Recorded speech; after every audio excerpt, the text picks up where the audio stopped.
High বন্ধুরা, সব ভালো আছেন তো? তো সেরকমভাবে চেড়কাইতে লাগিয়েছি, হালকা করে চেড়কাইছি, হালকা করে 30টা পার্সেল পাইছি, 3টা পিক আপ পাইছি, মোট 33টা হয়েছে।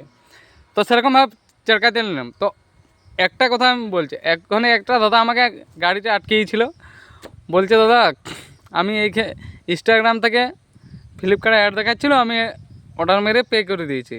আপনি দাদা ভালো করেছেন, কারণ আপনাদেরকে আমি বারবার বলেছি ওই ইনস্টাগ্রাম, ফেসবুক, ক্রোম এইখান থেকে অর্ডার দিবেন না দাদা। কেন বুঝতে পারছেন না আপনারা? বারবার আমি একটা কথাকে বলছি, পয়সাটা তো আপনার গেল, আমার গেল কি?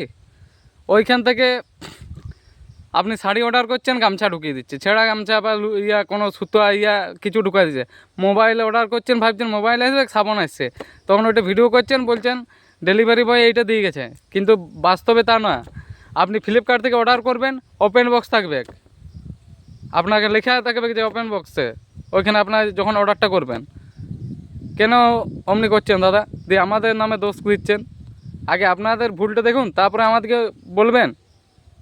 ঠিক আছে, বেশ কিছু বলছি না, এই জিনিসটা মাথায় রাখবেন। যে ভিডিও দেখছেন তারা বারবার বলছি, আপনাদের গ্রামের লোককেও বলে দেবেন যে এইভাবে অর্ডার দিও না, কারণ এটা হচ্ছে একদম ফ্যাক। ঠিক আছে, বাই।